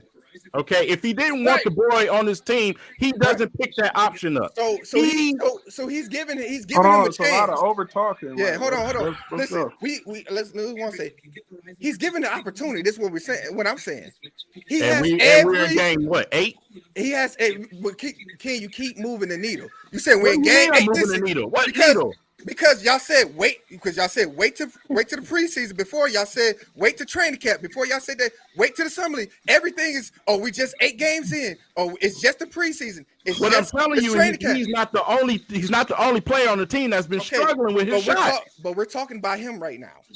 Okay, We could talk about everybody else that struggled with their shot, but we're talking about based off of what the fan base, like you said, you're in the arena, you're on the Twitter where you're seeing what they're saying, and the question is, like you said, Casey already said, okay, we just want him to focus on this. My question was, the boy, and you can see that he doesn't have the confidence yet. And if he's just doing it just to be a role player, why wouldn't it not help him to go down just for a stint to build that confidence back up? What's wrong with that? What is wrong with that? I am not Dwayne Casey. But Dwayne Casey said today that that's not going to happen because every time he sends somebody to the G League, they go down there, tear up the G League, you come back, same position. You've seen it with Saban Lee. He went down there and he was a superstar in the fucking G League, got back to the Pistons and still did the same thing. It doesn't work. It worked for Golden State. Well, Jordan That Poole is a different caliber player. I'm just saying, my thing about it is like Jordan Poole is known as what? A shooter. Is Killian known as a shooter? He got A to shoot defensive something, player. He known as a shooter. but he got it. But he got to be able to okay. shoot This in is his what I'm league. getting at. This is what I'm getting at, right? So because it's Killian, he was drafted at number 7. The number 7 draft pick, being drafted at number 7, that doesn't mean anything, right? So that means all the other failed guys that was drafted high for Detroit, they should still be on the team too then, right? If that's the way we're looking at it. And it's like, well, just because of where you was drafted at, that don't mean that you're brought in for any expectation, right? It's about We were told he was a that project player. player Let me finish. But before that's the somebody- that. But let that's the. me Hold on, that's let the him go, problem. let him before go. somebody interrupts me, I will end this whole fucking stream. I swear I would. Listen, where you're drafted at, I get it. Fans, oh, he's a lottery pick. It's called a lottery for a reason. So if you fit on that team for a certain purpose of what that team wants out of you, then that's fine. We've seen that before, where players have had successful careers being a role player. I don't understand what it is that makes it so hard to make people understand. If he turns out to be a role player, it is not the end of the fucking world. He's a 6-man point guard that's in charge of coming in and being a QB to the offense, moving the basketball, finding guys and setting them up, playing defense. That's what they want from him. What the fan base wants is what the fan base wants. But if he fits into what Troy Weaver is trying to put together, then fine. Troy Weaver drafted him. I didn't draft him. So I don't know what it is with, bro. Killian is struggling with his shot. So now everything else goes away. Forget all the everything else that he does. He's struggling with his shot right now. So now we got to put him on a microscope. But you have to, King. That's the way this league works, King. I'm sorry, bro. I'm sorry, King. But that's the way this league works. No, when you get yes, it does. Everybody get drafted to do certain things. And like you said, the position matters, the draft status matters, and the future of where he's going to be at matters too. Because if it's like that, then you need to not say nothing about nobody else. Everybody else who's been drafted ever, who's not being productive and they're coming in to do a role, we can't say nothing about. We can't criticize nobody else. We can't do nothing for nobody else because that means they're just playing their role. And that's not and the problem is because he's just doing that role, we're not where we should be at. Unfortunately, you got to acknowledge that. And like I said, if it was a project, I get it, but this is not where it was supposed to be at. I'm sorry, it's not where it's supposed to be. And because he's in his head, yeah, he has. Listen, not taking away from his defense, not taking away from what he does on offense. But eventually, it's going to have a factor on whether or not we're going to be able to keep him in because of how the way the game goes. The game right now, these teams is scoring over 120 points on us. So the passing and the defense, how does that make a factor right now when we're getting outscored and we're getting blown out? You know what I'm saying? So you have to factor that stuff in. And you have to question that because, like I said, if we can't keep them on the court with that, King. Teams is scoring 120 points, right? So basically what you're saying is you don't have to play no defense. It's a race to see who scores. That's what I mean, King. We have to play defense. But so if a player on your team is your best perimeter defender, and he's great at making plays for other players, as a role player, that's a problem. If your other guards get torched. Hold on, King. This is what I mean by that. If he did all that and we're still being blown out by 20 and 30, then it doesn't now. Then it doesn't hold weight. Isaiah Thomas said this in a quote because they were trying to disregard him, Isaiah Thomas, the legend Isaiah Thomas. He said this. He's like, a person scoring 20 and 30 points a game and the game being close is significantly different than you scoring 20 and 30 points and your team loses by 30 points.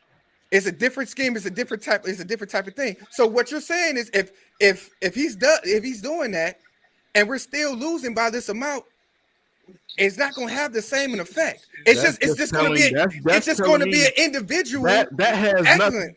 That has to be the craziest thing I've heard all week. That has nothing to do with why your team is getting beat by 120 points. Your team is not playing defense. That's the problem. You can't stop nobody. You can't stop nobody. But that's what they're saying. But King, that's what I mean. What you're saying, what he's doing, is just individual. It's not having the factor like it should. It's just an individual stats right now. It's not holding water. It's a team. If it's a team thing, we got one. We just saying one person is playing defense. No, the whole team. He's a part of that team. He does his job defensively, but when you're talking about him struggling shooting his shot, who's scoring off the bench? That's the problem. That's another problem. But see, the thing is, we haven't dove into all of that yet. We just started this topic based off of what the feel of the people was. So how many key players are you missing from that bench?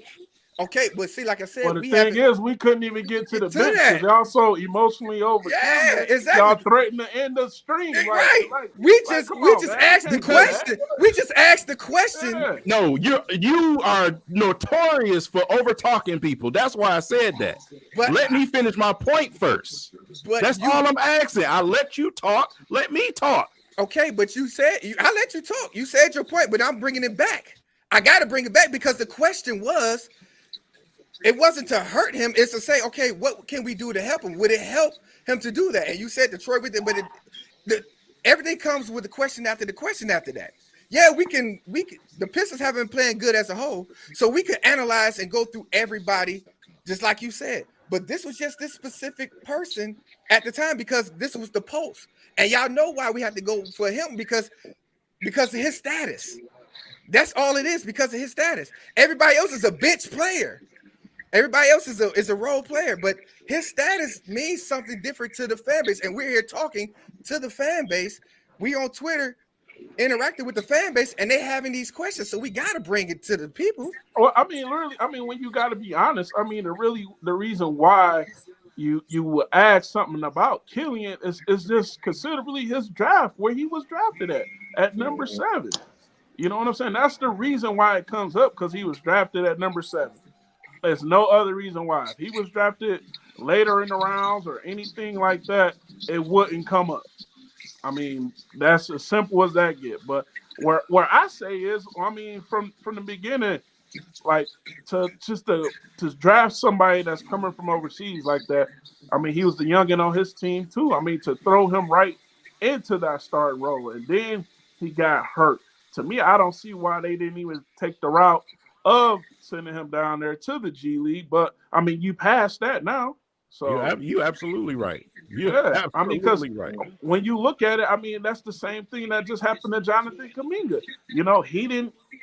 He coming straight out of high school. He played in that little G League, and Golden State sent him right back down there. You know what I'm saying? It's like when you have those things, and that's where it becomes development part on the organization too. Yeah, you get no argument from me. Yeah, if you making an excellent point. If you already saying that he was a project and you knew this, you don't throw him in the starting league lineup. You know what I'm saying? You're right. It's like you gotta, and that's where as an organization they gotta get better at that also. Use all those avenues that you have that these other teams are using. Like I say, one of the best teams that you can say that about is Golden State. They use that G League like it ain't nothing. And now you look at all those young guys they got. Moses Moody, Jonathan Kuminga, Jordan Poole. They sent them guys down there to that G League and got them acclimated, especially when you got guys coming from overseas, man. Let them go down there and play some of that ball with these guys just really trying to, you're going to feel them fouls and all of that good stuff, man. Well, and then when you look at a team like Golden State, too, though, it's a little bit – you send them guys to the G League, but they coming into a better situation than he is. He coming into a team where all the other players are also young, and you don't have, the right pieces for him to be able to be that playmaking guy. So sending him to the G League when he first got here probably would have been the best thing instead of throwing him out there as a starter and saying go fry. Because when he was professional over there, we talking 16, 17 years old. And then you come to the league at 18 in a different country at a different speed and say, go out there and be successful. So Big A is absolutely right. And it's always been a issue that I had with that. Why are y'all just throwing these players out to fry like this? You know what I'm saying? It's like y'all just putting them out there and saying, hey, you go figure it out, instead of actually coaching. One of my problems with Dwayne Casey and his staff developing. Yeah. That's why I posed the question on that video. Who the hell have you developed since you've been here? The only thing I've seen is you put players in bad position, bro. And I say this, and I've been telling people for the longest, Dwayne Casey is not the type of coach that's going to develop young players. He needs to be coaching a team that's like a playoff contender. Like people say, with the Toronto situation, But we gotta recognize this too. This is what supposedly he was brought in for, because he was good at developing young players. That was his niche. Am I correct? His niche was he was good at developing young players. And for me, that's what I was trying to allude to. It wasn't that not to give up on him, but it's like this game is built off of, you got to have confidence at some point in time. And most of the time it could be mental. Like you said, he came in young and they threw him to the fire right away. But then they took a step back. Listen, you wasn't ready. Let me give you a step back. Let you come off the bench. What I was just, suggesting, like, okay, before it gets too late. You know what I'm saying? Before it gets too late. Because, right now, they're telling him, don't worry about you, because him not being good offensively, it will affect him defensively too, because if you're not engaged like how you're supposed to be, because your shot's not falling and you got it in the back of your mind, listen, I'm about to get pulled. Dwayne Casey just did, listen, I'm putting some confidence in you to let you know, don't even worry about your shot. Just worry about this. That's to build his confidence up. And that's what I was suggesting when I said, okay, maybe you need to go down for a stint, just to build that confidence back up so that he can be saved. Because right now, you know what I'm saying? Yeah, you absolutely right. You absolutely right. I got to put this comment up here, bro. What needs to be moved to the bench? Woo! That's a good comment, but I want to say, Bay. Listen, I said this in the podcast. I was saying Stu should be moved to the bench and put Durant in. But then Stu went crazy against Golden State, so he must have heard me. But that's another thing we got to talk about Bay too, because Bay been slacking defensively too. Like they've been getting mad at him too because he hasn't been putting forth the effort as well, and he's been up and down. He's starting to get back on track, but he's another one that we got to have the conversations about, because, like I said, the Pistons are not where we thought they would be at, or some maybe think this is where they're supposed to be at. So it's not wrong for a little bit of critique and criticism because of the position that the guys are at right now. I don't know, man. And Bay hasn't been up to par defensively, but I ain't been happy with nobody on the offense but Isaiah Stewart defensively. All four of those other starters I have not been happy with defensively. Jaden Ivey does have his moments though, where he's dogging out there. But he's a rookie because he gonna get washed sometimes. So right. I agree, and that's what I was meaning by what I was saying earlier when you was making your comments. I was saying effort. Yeah. It's like one thing, and it may go back, either it's the team or it may go back to coaching. Yeah, because I said on too many occasions I've seen teams get 5 back-to-back offensive rebounds. You know what I'm saying? It's like, what are y'all doing? Y'all just watching the basket. Get the ball, rebound. Yeah, you know what I'm saying. So and then you can't complain about Cade because he has high rebound averages. You know what I'm saying? He's going to get the rebound. He's almost threatening triple doubles nights. You know what I'm saying? So, but for them other wings, for Bay and for Bogdanovich, bro, get the damn basketball. Exactly. Exactly. Hey, listen, like I said about the Lions, I'm gonna say about the Pistons. We need a couple thugs on the bench, man. We need some dogs somewhere, man. And we got, another question about that bench, man, because Diallo, I think, is about to get ready to be the odd man out. Either him or I don't even want to say it, but he already is. Between him or I can't say that because his defense kept him on the court for the last 2 games. Livers got to knock them shots down. You know what I'm saying? because Burks is coming and he's known to be 40% or above for the last 3 seasons shooting threes. So I think Diallo still is the odd man out. I think Burks is probably going to play the other guard because Dwayne Casey said it's truly no point guards on this team. It's just guard. Yeah. So I would say because the other guard. our starting guards is like combo guards. Yeah, they combo. You're right, exactly. That's why he said we have guards. So I think Burks is going to be the other guard. And I think Diallo might have to sit it out, man. And they already keeping the warm up jackets on Kojo, man.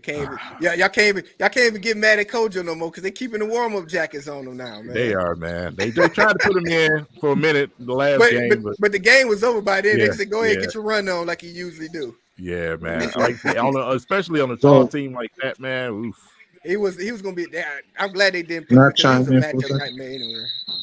Huh?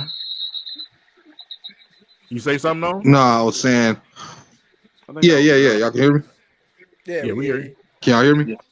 Yeah. Oh no, Yeah, I was saying. yeah. So when Bagley come back, do you think the rotation go be where it's like Bagley running the 5 and Stewart still running 4, and then Bog and Burke will be coming off the bench when he come back too? Well, Because I was obviously, thinking that was the initial lineup. I think it's Bogdanovich is not coming off the he's bench. not coming off the bench. They didn't No. just pay that man to bring him off the bench. He's going to play at the 4. The question is, are they going to stick with Stu at the 5, or are they going to do a Duran and Bagley combination? Because we still got New Oil too. It's a log jam, So I think guys are going to have to play themselves into those positions. Well, especially that 5 position. Guys are going to have to play for those minutes. Mm-hmm. Yep. And I honestly, I don't know if it's gonna happen or not, but it's looking like it's gearing towards, like you said, Durant being coming in starting at that 5 position. And if it's he at the 5, Stu's gonna be at that 4. He's gonna be battling between him and Bagley. So which is to me is not a bad thing because they could push each other. More or less, Stu, he's gonna be more on the defensive end. Bagley is on the offensive end. They could play off each other. I don't think it could be interjectable. Either one of them could start. Either one of them could come off the bench to me. I just feel like we have a steady flow. When Bagley get back, it'll be a steady flow at that 4 position if we move Durant to keep him at the 5, start him at the 5, and just rotate Stu and Bagley. Good problem to have. It's a good problem to have. Yeah. I just think that, Go ahead, Norman. Oh no, I was gonna say was the issue I got with Dwayne Casey is like you see some of your wings are lacking on defense. What are you doing in practice on mechanical situations to help them improve in that factor? That's the thing I'm talking about with him. With the Pistons, I just think they need to get this roster healthy, man. Yeah. They got to get healthy because it's going to help everything if they can get these guys. Those guys that we're missing are prominent pieces for our team. Yeah. So not having them is definitely, it's affecting us a lot on both ends of the basketball because if you have Durant and if you have Bagley both available, you got 2 lob threats. And then you have a guy in Bagley who can get the basketball in the rim. You know what I'm saying? And he's a true lob threat. So it opens the floor up. You've seen these teams over the last 3 games close the floor. Yeah.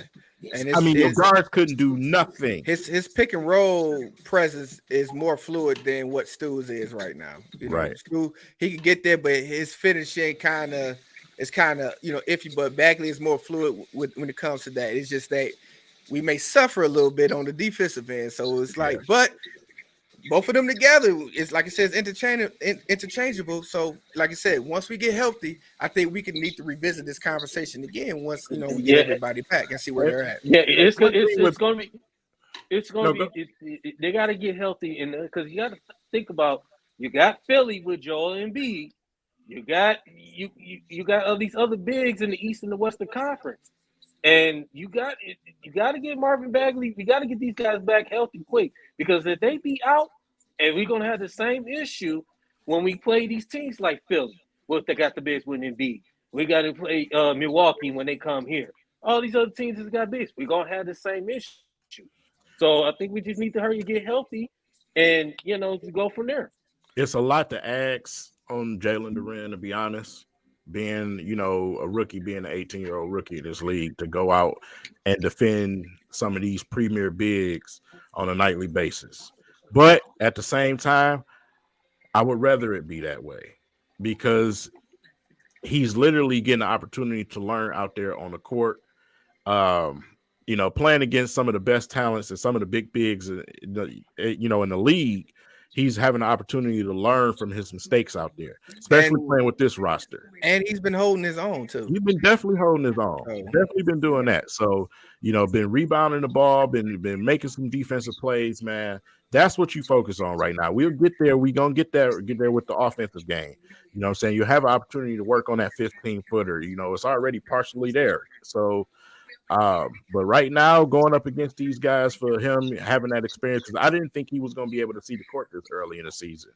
So it was kind of fortunate for him that Bagley did go out, because we thought for sure that Dwayne Casey then was going to hold him on that bench, probably send him to the G League on occasion.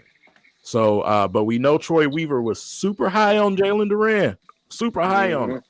So his play can play him into a position where he sees the court a lot more than we think. It's up to him. It's up to him, man. His progression is going to tell us everything. Where he cements himself, whether it be the bench or if he can progress himself to that starting lineup. And I believe eventually he will. Like you said, once these guys get healthy, it's going to be a different tale. And we kind of figure it's going to be a struggle. We always said, when we make our predictions in regards to how the season goes, it's always when healthy. It's healthy. Yep. And that's where we're at right now. So, like I said, we're going to revisit that again. This is a great conversation to have, man. Great debate to get it going, man. Get your blood pressure going, man. Yeah. Listen. I don't know if you guys did it or not, but I'm going to play that Powerball again. I'm trying to get them billions, man. I like my mama, man. And I don't even play the lottery, but hell, why not? Yeah, y'all don't see me on the stream. Don't come looking for me. I'm somewhere ducked off from a remote island. What up, man? We got a volcano behind you. Don't worry about it. Listen, you gonna go ahead and buy Epstein's Island? It's probably going cheap right now because all them dang on demons on that island.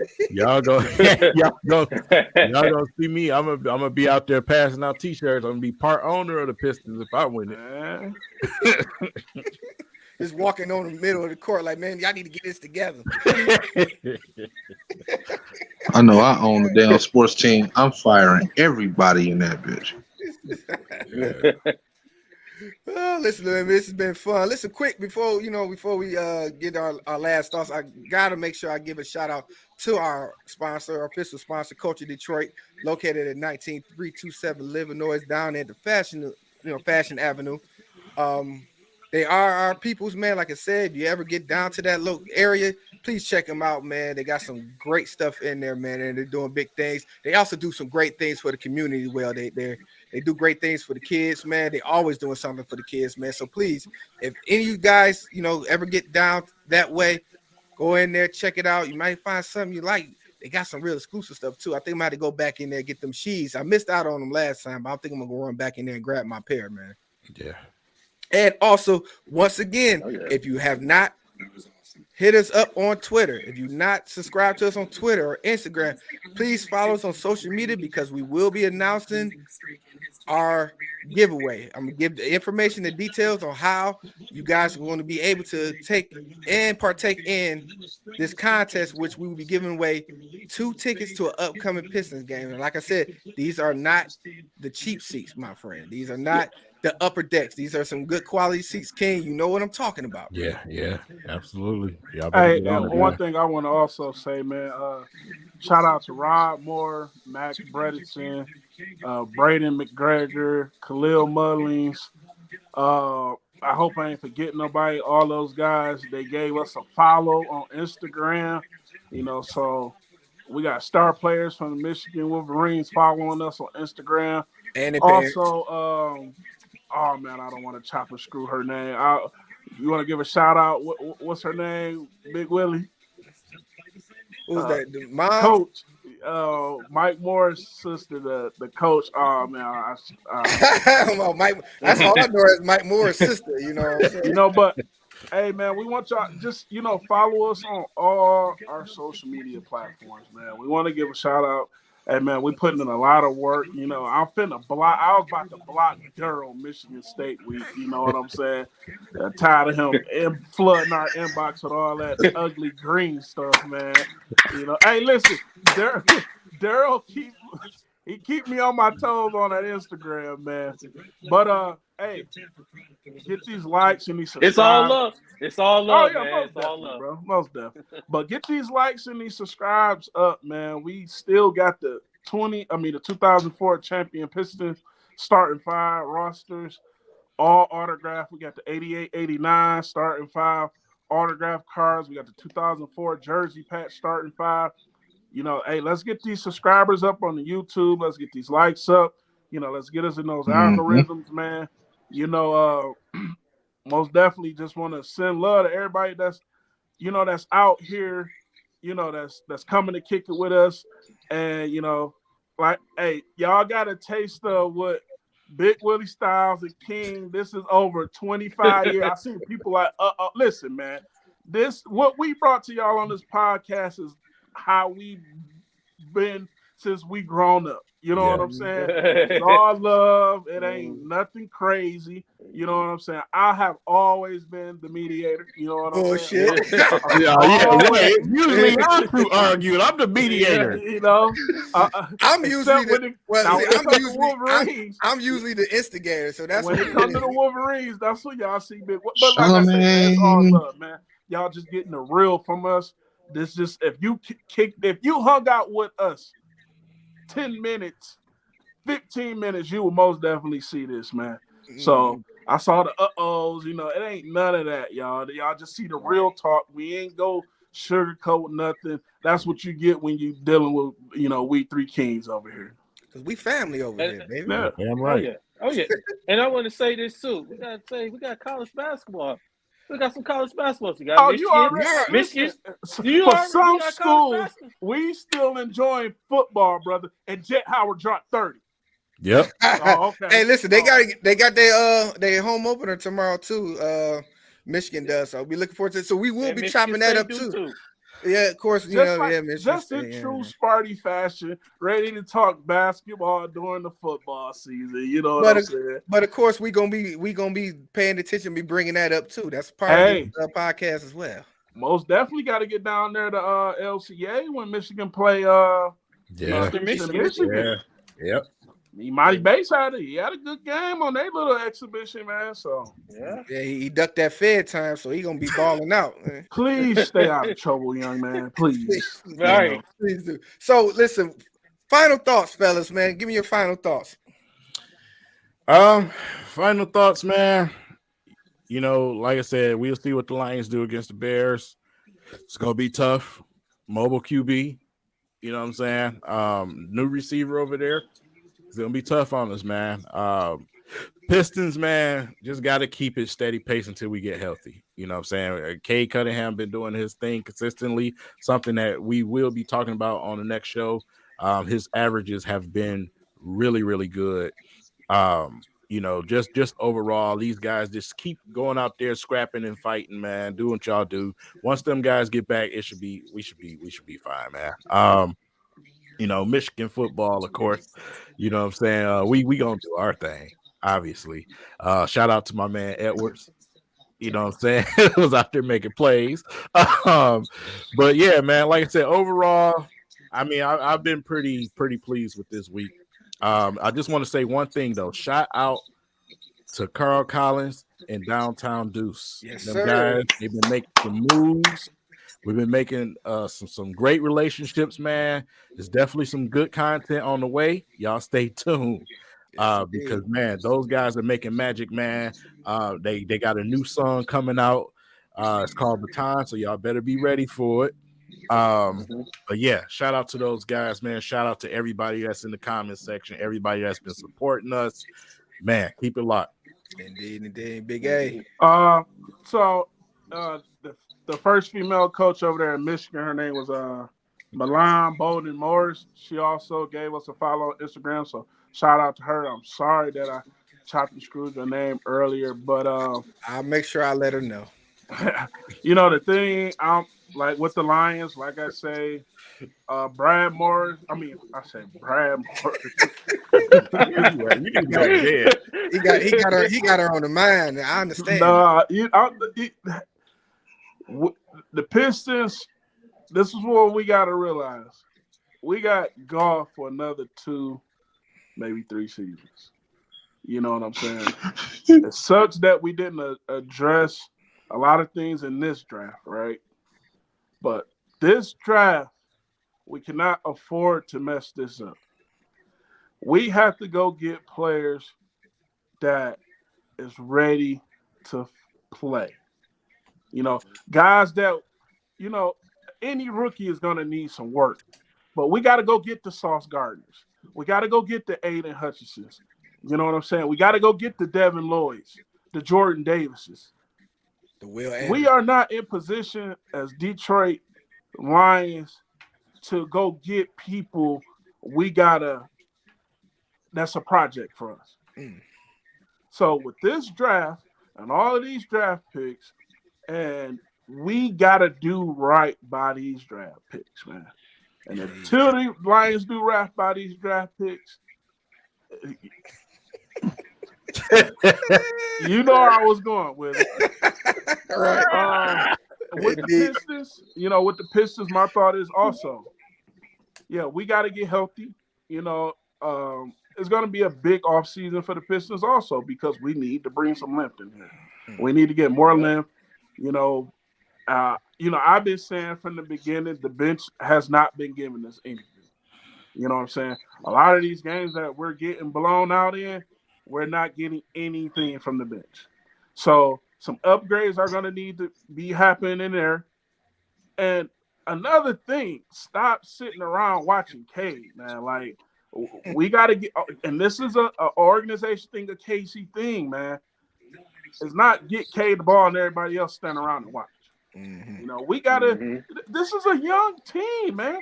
If anything, we should be running people out the gym. That is, oh my God. Like, oh my God. I mean, you about to start a whole nother conversation. Yeah, like if anything, we should be running people out of the gym. This is a young team, man. So that's my thought with the Pistons. Wolverines, we already know the hate that we get. Oh, King, one thing I brought up, you know, when the Wolverines play at Rutgers this weekend, did you know Rutgers Stadium only has one tunnel?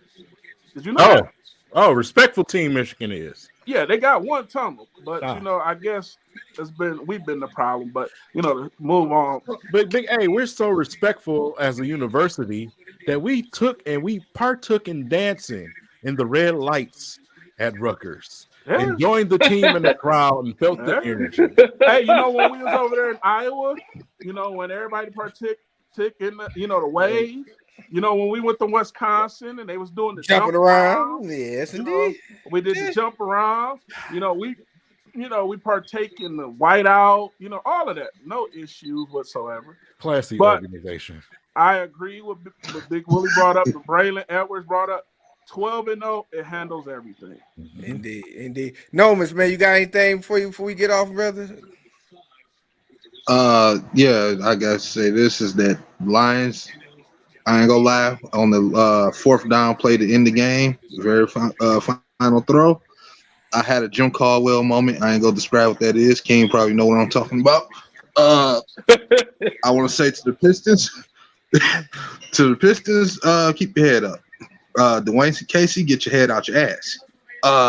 And for the Red Wings, I want to salute to the Red Wings. They actually are been completing real good. So we're going to talk about them. A smart general manager and a smart organization that know how to draft and hit free agency. There we go. They are the idle team right now, Detroit, as it stands. So I think we need to start showing our compensation to them. Yes, indeed. Of course.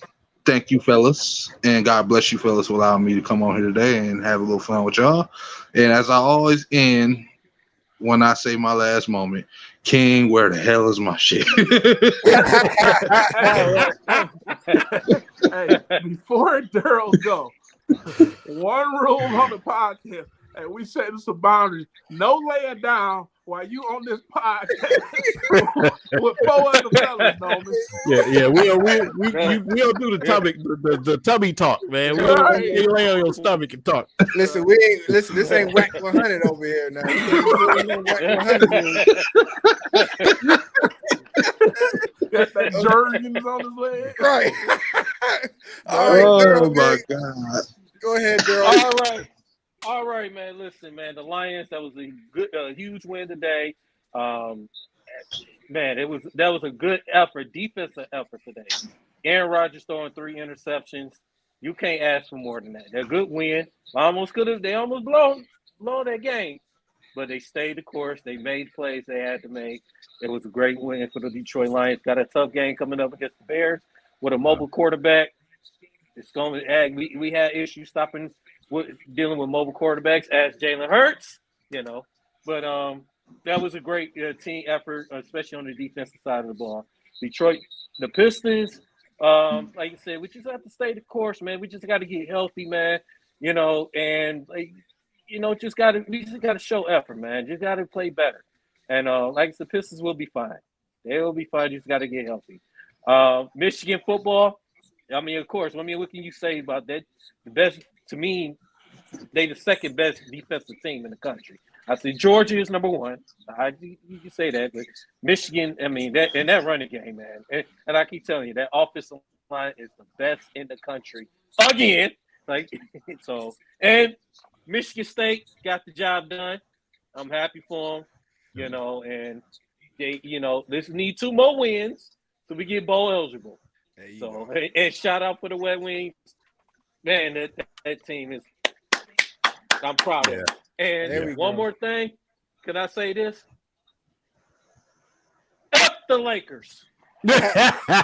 Hey, there you go. Listen. Like I said, this has been another great one, man. Listen, I'm saying with the Lions, I hope this is a momentum swinging game in which we can get things going both offensively and defensively.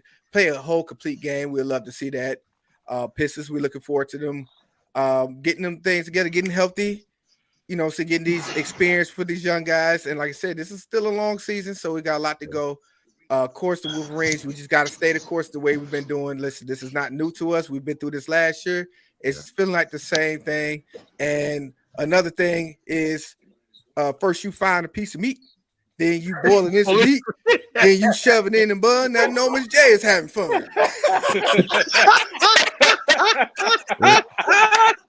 They ain't ready for that, Willie, man. They ain't not ready for that. With that being said, listen, this has been a fun podcast. Listen, I want to say, enjoy your families, enjoy the night, be safe, and one last thing, fuck Aaron Rodgers. Good night, everybody. Hey, I'll be down. I'll be at the Pistons game tomorrow, man. I'll be down for sure. Hold it down. Going. Keep us up to date on the crowd, man, for sure. Oh, for sure, man. Keep y'all update. Fuck the Lakers.